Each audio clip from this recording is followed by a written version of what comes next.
Bonjour, je m'appelle Ismaël et j'ai fait de l'aviron à haut niveau pendant une vingtaine d'années. Aujourd'hui, on va voir comment progresser sur le geste de l'aviron, à la fois pour ne pas se blesser, pour devenir meilleur physiquement et puis pour prendre vraiment plus de plaisir à la fin.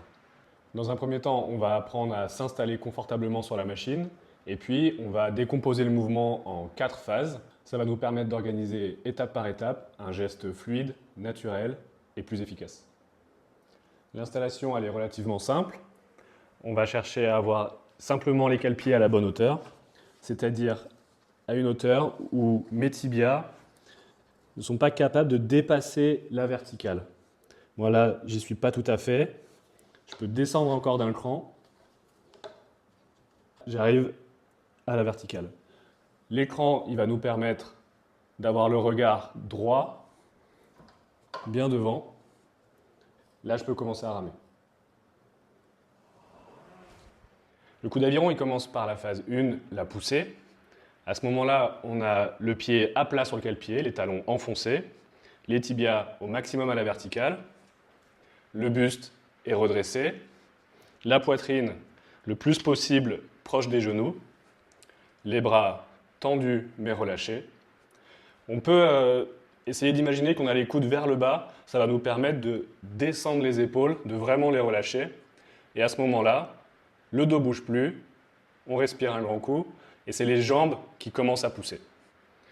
Au milieu de la poussée de jambes, on va accélérer notre poignet vers l'arrière en ajoutant le dos, et on finit sur les bras. C'est cette accélération polyarticulaire, donc jambes, dos et bras, qui va donner de la vitesse au bateau, et la résistance magnétique de chez Ogletics, elle permet de vraiment sentir ça très fort. On a une résistance qui continue à tirer jusqu'à la fin du mouvement.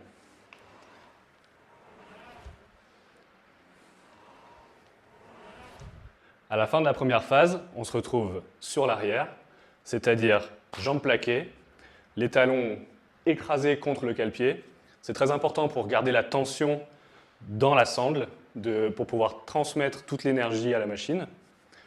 On a les épaules légèrement derrière les hanches, les bras pliés, et à ce moment-là, on va devoir s'organiser dans cette phase de transition pour pouvoir revenir en position initiale de la manière la plus confortable possible. Donc, on fait l'effort de garder les jambes tendues, on a les bras qui se replacent, puis le dos. Passé cette phase de transition, on va pouvoir commencer le retour. Donc, comme on s'est bien organisé, on a les épaules basses penchées vers l'avant et on n'a plus qu'à laisser les jambes remonter. On a un petit coach virtuel qui nous encourage très fortement à revenir doucement, à ne pas se jeter. Donc, on laisse simplement les jambes monter. Mon dos ne bouge plus, mes bras ne bougent plus. Je regarde loin devant. Et c'est simplement mes genoux qui montent, jusqu'à ce que mes tibias atteignent la verticale. Et à ce moment-là, je vais avoir une nouvelle phase de transition. La quatrième phase, elle va permettre de repartir dans le bon sens, de relancer son bateau, de relancer la résistance magnétique. Il faut qu'elle soit la plus courte possible, c'est-à-dire que dès qu'on a les genoux au plus haut, on essaye au maximum de garder les talons plaqués pour plus d'efficacité, d'être bien penché vers l'avant. La longueur du coup d'aviron, c'est très important. Donc tout en gardant une tension dans les lombaires, en gardant son buste droit, on va chercher un maximum de longueur et à repartir sur les jambes. Une fois qu'on a intégré ces 4 phases, on a un geste qui est cohérent, mais on peut toujours l'améliorer. On a des erreurs qui sont relativement fréquentes. Par exemple, la première phase, celle de la poussée, elle va demander de la contraction et du relâchement. On a les cuisses qui se contractent très fort, les épaules qui doivent être très relâchées, et entre les deux, on a un buste qui ne doit pas bouger. Et donc si on oublie de garder engagés les abdominaux et les lombaires, on risque d'avoir les fesses qui partent en arrière et au final, un manche qui n'avance pas avec nous. Il faut imaginer que le manche travaille en même temps que les hanches. Il part vers l'arrière de la même façon. Donc toute la partie du haut du corps ne doit quelque part pas bouger. Ça demande quand même un certain engagement. Et c'est seulement après avoir été un peu patient qu'on peut l'accélérer de manière beaucoup plus mobile, de manière beaucoup plus intuitive. Un des points clés pour éviter ça, ça va être par exemple de garder le regard très haut pour ne pas se laisser aller vers le bas et garder son gainage.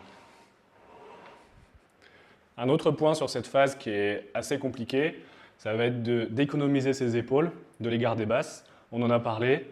Il faut rester très détendu, complètement suspendu. Il n'y a que mes mains qui forcent finalement au bout de mes bras. Tout le reste très mou. Et je dois patienter avant de les engager sur la fin du coup. En phase numéro 2, sur l'arrière, on a toujours cette erreur fréquente de ne pas réussir à relâcher ce qu'il faut et contracter ce dont on a besoin.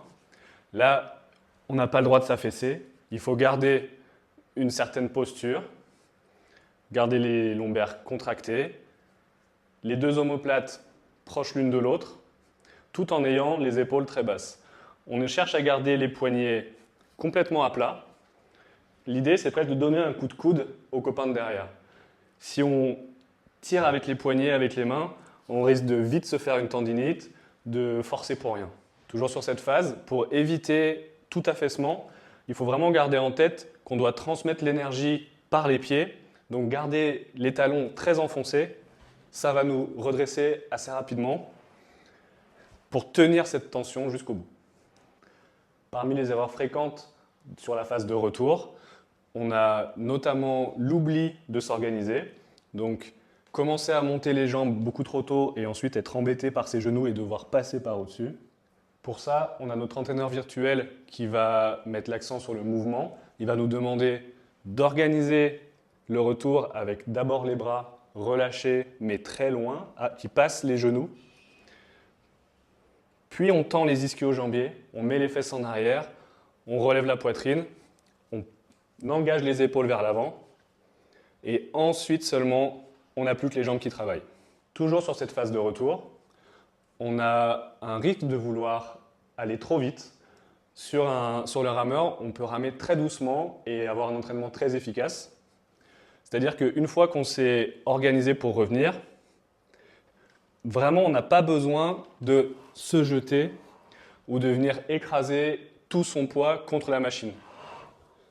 Là, j'augmente la force que je dois déployer pour partir dans l'autre sens. Donc l'idée, qui est encouragée par le rythme sur l'entraîneur virtuel, c'est de venir tout doucement récupérer l'énergie, récupérer la tension dans la chaîne, d'avoir les pieds qui presque n'appuient pas contre le cale-pied avant le moment de repartir. Presque flotter. Quand on est en bateau, on a vraiment cette impression-là de flotter au-dessus de l'eau et que c'est le bateau qui vient passer sous les fesses. Ici, on est encouragé à chercher cette sensation où ce n'est pas notre poids qui vient s'écraser vers l'avant, mais simplement la chaîne qui nous tire, la sangle qui nous tire jusqu'au bout. Sur la dernière phase, qui est la phase d'attaque, qui doit être la plus courte possible, qui doit presque pas exister pour pouvoir changer de direction le plus vite possible, on n'a pas le droit de s'affaisser. On vient vers l'avant, mais on est déjà très droit, prêt à repartir. On a tendance à faire repartir dans l'autre sens la dernière partie de notre corps qui est venue vers l'avant. Donc si j'oublie de me replacer plus tôt, je vais avoir envie d'écraser mes épaules avant de repartir. Là, je perds du temps, je perds d'efficacité, je peux me faire presque mal au dos.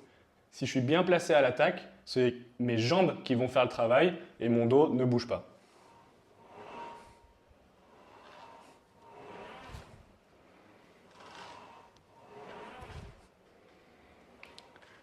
La spécificité du coup d'aviron, c'est d'être capable d'attraper la résistance sans monter les épaules. L'idée, c'est de venir attraper cette force, attraper la résistance magnétique du rameur avec les cuisses et donc de rester le plus relâché possible dans cette transition des jambes d'un sens vers l'autre.